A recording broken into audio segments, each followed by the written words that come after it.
Welcome students, आपका मेरे channel science for class 10th by doctor Kumkum Saxena में बहुत बहुत स्वागत है।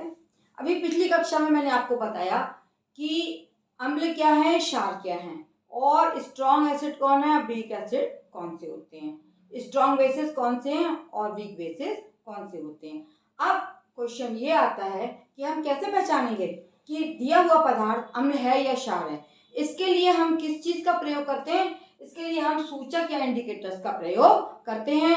आपको मैंने बताया था कि अम्ल जो है वो नीले लिटमस को में लाल हो जाते हैं और क्षार लाल लिटमस को नीला कर देते हैं। इस तरीके से जो इंडिकेटर्स हैं वो क्या हैं? सूचक वो पदार्थ हैं, सूचक वो पदार्थ होते हैं जो रंग व गंध के द्वारा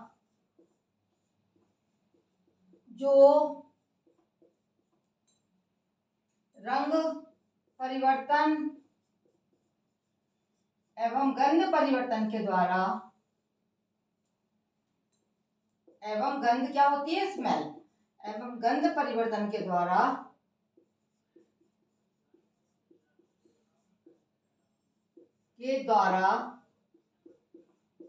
अम्ल या क्षार को पहचानते हैं, अम्ल एवं क्षार की पहचान करते हैं।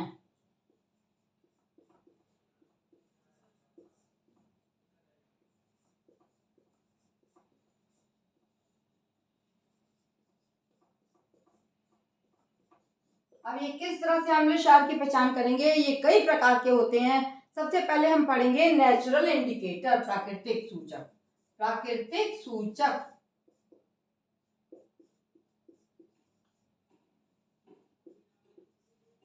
और इंग्लिश में इन्हें क्या बोलते हैं? इंग्लिश में बोले जाते हैं ये नेचुरल इंडिकेटर। नेचुरल इंडिकेटर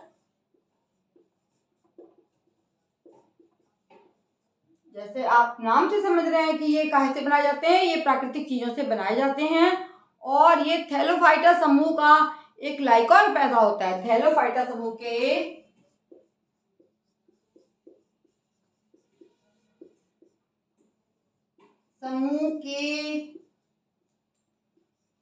लाइकॉन पर्दे से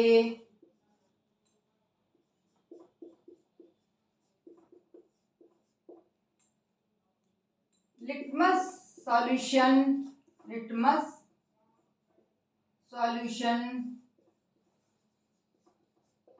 जो बैंगनी रंग का होता है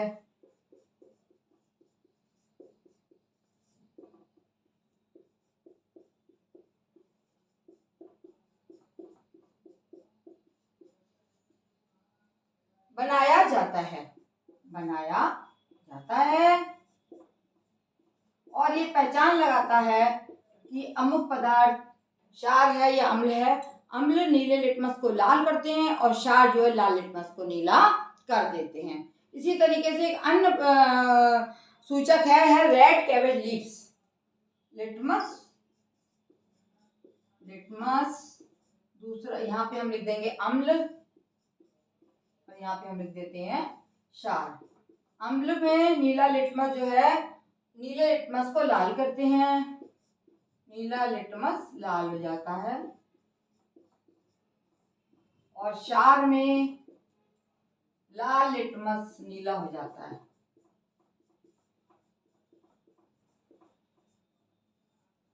नीला होता है।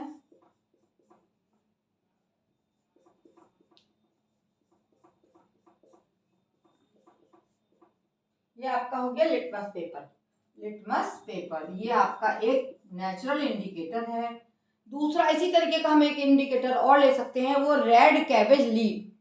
रेड लाल पत्ता गोभी ये क्या करता है? ये भी अम्ल और क्षार में अलग अलग रंग प्रदान करता है। रेड कैबेज लीव जो है क्षार में हो जाती है ब्लू। रेड कैबेज लीव्स आपने देखा होगा, बंद गोभी जो लाल रंग का बंद गोभी होता है वो अम्ल में लाल हो जाता है, अम्ल को लाल कर देता है, इसका रंग लाल में बदल देता है। अगर लाल पत्ता गोभी का प्रयोग हम अम्ल में करेंगे तो वो लाल हो जाएगा। और क्षार में यही चीज जो है आपकी हरी हो जाएगी, हरा रंग बन जाता है। अब अगला लेते हैं हम। अगला है फ्लावर्स ऑफ हाइड्रेंजेस। फ्लावर्स ऑफ हाइड्रेंजेस, हाइड्रेंजेस के फूल।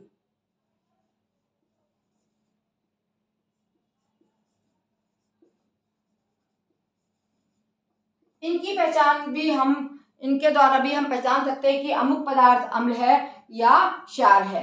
ये क्या करते हैं, ये अम्ल में नीले कलर कर देते हैं, नीला कलर, नीले कलर के हो जाते हैं। अगर इन पत्तों को आप डालेंगे अम्ल में तो वो नीला रंग अपना प्रदान करेंगे, और क्षार होगा तो उसमें ये पिंक या गुलाबी रंग इनका हो जाता है, पिंक कलर प्रदान करते हैं। इस तरीके से हम देख रहे हैं कि हमारे पास में 3 नेचुरल इंडिकेटर हैं। लिटमस पेपर जो अम्ल में नीले लिटमस को लाल कर देता है, और क्षार जो है वो लाल लिटमस को नीले रंग प्रदान करता है। दूसरा है फ्लावर ऑफ लाल पत्ता गोभी, जो अम्ल में लाल रंग प्रदान करता है और क्षार में ये हरा रंग प्रदान करता है, जिससे हम पहचान सकते हैं कि दिया हुआ पदार्थ अम्ल है या क्षार है। इसी प्रकार से आप देखिए हल्दी, हल्दी क्या करती है, हल्दी जो होती है वो भी नेचुरल इंडिकेटर है। हल्दी ये अगर अम्ल होगा तो कलरलेस रहेगी, कोई कलर नहीं होगा, रंगहीन। और देखा होगा आपने कि यदि क्षार में अगर ये हल्दी, क्षार डाल दो, हल्दी के कपड़ों पे जो दाग पड़ते हैं हल्दी के, उसमें अगर आप क्षार की बूंदें डालेंगे तो वो हम हो जाएगी रेड ब्राउन, लाल भूरी, लाल भूरा रंग प्रदान करता है। रेड ब्राउन लाल भूरा रंग प्रदान करेगा। इस प्रकार से हम पहचान सकते हैं नेचुरल इंडिकेटर्स के द्वारा कि दिया गया पदार्थ हमारा अम्ल है या हमारा दिया गया पदार्थ क्षार है। अब आगे चलते हैं हम। नेचुरल इंडिकेटर के अलावा भी बहुत से इंडिकेटर होते हैं। दूसरा बात पे आते हैं हम, वो होता है सिंथेटिक इंडिकेटर। सिंथेटिक मीन्स जैसे सिंथेसिस की जाती है, किसी चीज की बनाया जाता है तो वो कहलाएगा synthetic indicator.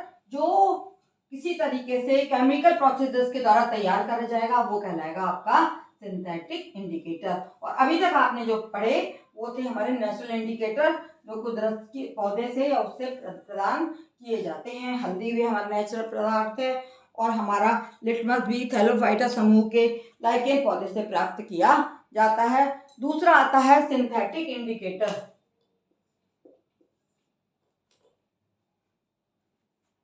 Synthetic indicator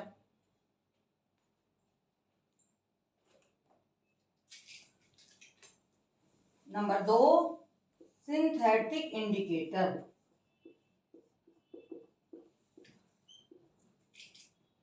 indicator बनाए जाने वाले इंडिकेटर्स, इसमें पहला आता है आपका फिनोक्थिलीन। फिनोक्थिलीन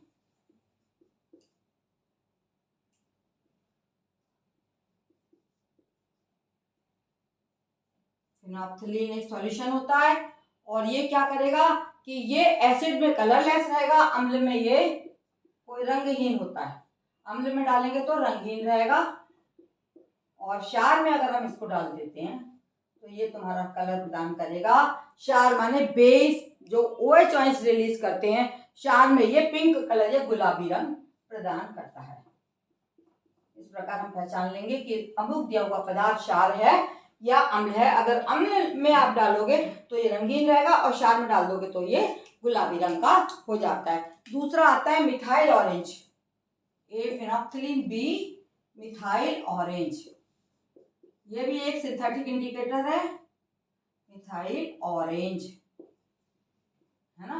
देख रहे हैं आप, कितना बढ़िया नाम है मिथाइल ऑरेंज। और अगर इसको हम डालेंगे तो हमारे अम्ल में लाल कलर आएगा। इसको सॉल्यूशन में डालने पर यदि अम्ल है तो लाल कलर हो जाएगा, और यदि हमारा बेस है तो ये पीले रंग का हो जाता है। इस तरीके से इंडिकेटर्स हमें बताते हैं कि हमारा पदार्थ, अमुक पदार्थ अम्ल है या क्षार है। अब हम आते हैं तीसरे प्रकार के इंडिकेटर्स पर, जो कहलाते हैं गंध के द्वारा ऑल्फैक्टरी इंडिकेटर्स। ऑल्फैक्टरी इंडिकेटर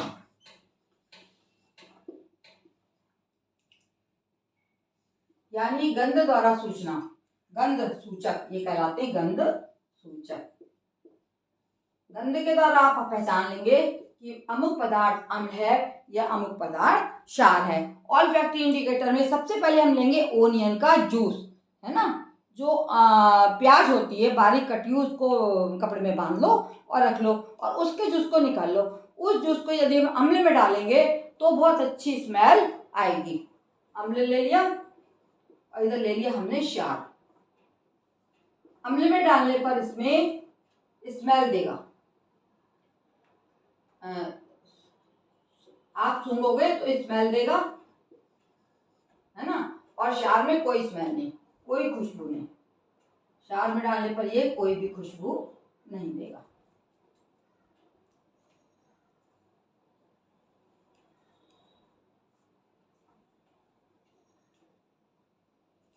कोई खुशबू नहीं।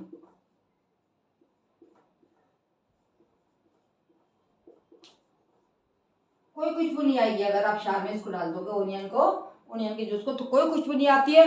और अम्ल में ये देता है कैरेक्टरिस्टिक स्मेल, सुंदर सी स्मेल, कैरेक्टरिस्टिक स्मेल। समझ में आ गया।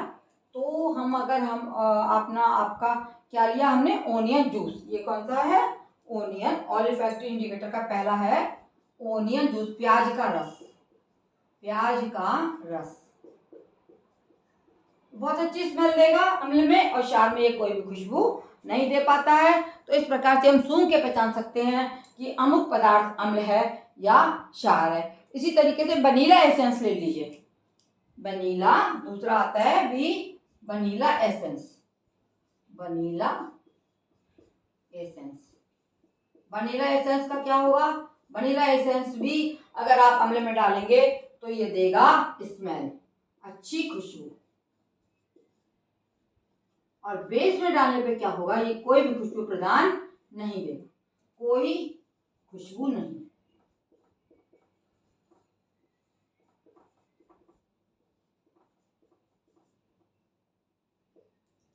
क्या क्या पढ़ लिया आपने, आपने पढ़ा ऑल्फैक्टरी इंडिकेटर में सिंथेटिक इंडिकेटर, और तीसरा ऑल्फैक्टरी इंडिकेटर, और इससे पहले आपने नेचुरल इंडिकेटर पढ़े। वनीला एसेंस भी अम्ल में डालने पर बहुत अच्छी खुशबू देता है और क्षार में डालने पर कोई खुशबू हमें नहीं मिलती है।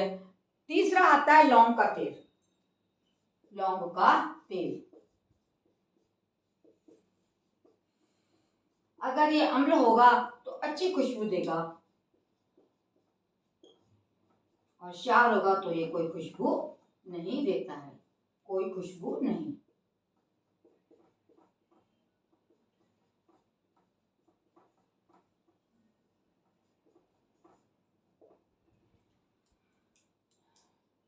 आगे आपकी समझ में। अब आगे हम चलते हैं कि क्षारीय पदार्थों में क्षार किसे कहा जाता है।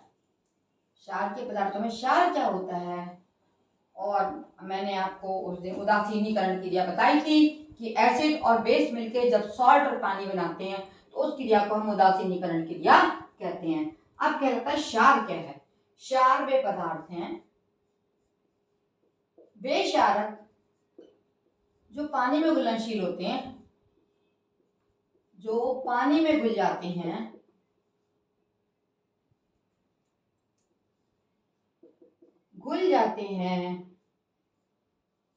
क्षार कहलाते हैं।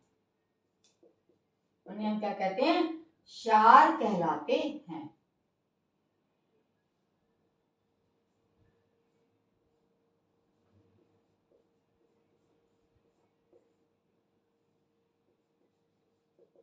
इस तरह आपने देख लिया अम्ल क्या है, क्षार क्या है, और अम्ल किस तरह पहचान लगाया जाता है, नेचुरल तरीके से, सिंथेटिक इंडिकेटर से, और ऑल्फैक्टरी इंडिकेटर के द्वारा क्या क्या इसमें क्रियाएं होती हैं। अब हम आगे चल सकते हैं कि हमारे जो अम्ल हैं उनकी ऑक्साइडों से क्या क्रिया होती है।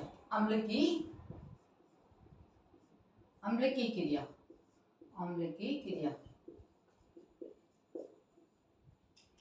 अगर आपने देखा होगा, अम्ल आपने अभी पढ़े, स्ट्रॉन्ग एसिड कौन से, HCl, HNO3 और H2SO4। तो अगर हम अम्ल ऑक्साइड लेंगे तो हम अम्ल की क्रिया कराएंगे CaCO3 प्लस HCl। क्या बनाएगा ये, HCl की कार्बोनेट से, है ना, धातु कार्बोनेट से क्रिया हो रही है और ये क्या बनाएगा, ये बना देगा CaCl2 और प्लस H2O प्लस CO2। समझ गया ना। ये है कैल्शियम कार्बोनेट, कैल्शियम कार्बोनेट।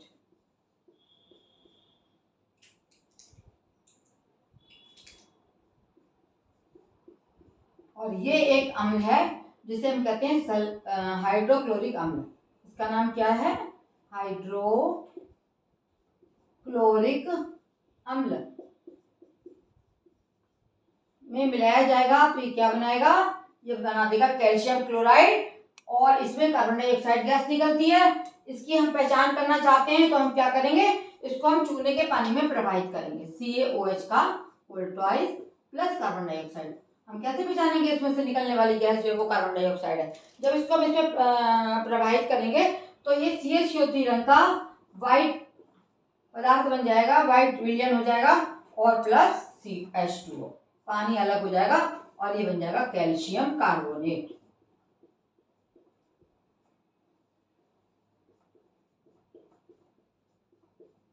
और ये कैल्शियम कार्बोनेट में अगर हम ज्यादा देर तक कार्बन डाइऑक्साइड प्रवाहित करते रहेंगे CaCO3 प्लस CO2 तो ये हमारा बन जाता है कैल्शियम कार्बोनेट में अधिक देर तक अगर आप कार्बन डाइऑक्साइड प्रवाहित करते रहेंगे तो हमारा ये बाइकार्बोनेट बन जाएगा,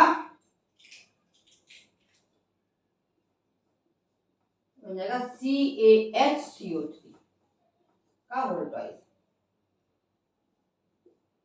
कैल्शियम बाइकार्बोनेट। तो ये जो हमारा कैल्शियम हाइड्रोक्साइड में हमने कार्बन डाइऑक्साइड प्रवाहित की, कहाँ से कार्बन डाइऑक्साइड जो इस रिएक्शन से हमें मिली है, कैल्शियम कार्बोनेट में हाइड्रोक्लोरिक अम्ल डालेंगे तो क्या बनेगा, कैल्शियम क्लोराइड और पानी और कार्बन डाइऑक्साइड। ठीक है, H2O, इसको बैलेंस कर लीजिए।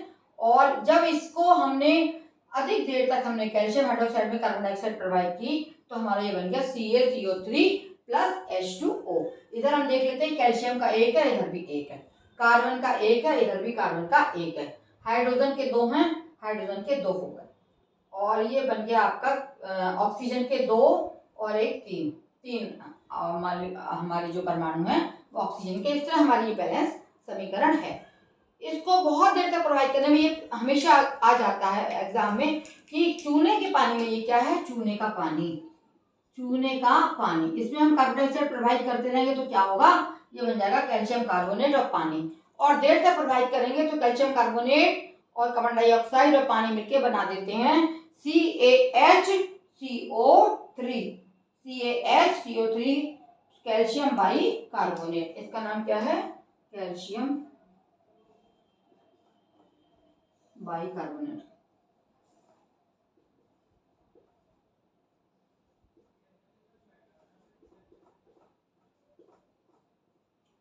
इस समीकरण को बैलेंस करना है हमको, Ca और ये कैसा होगा, ये हमारा एक्वस सॉल्यूशन होगा। इस तरीके से आपने पढ़ लिया कि क्या होता है अगर हम अम्लों के को कार्बोनेट के साथ क्रिया कराएंगे और धातुओं के कार्बोनेट के साथ क्रिया कराने में अम्ल की क्रिया क्या बना, आपने रिएक्शन देख ली।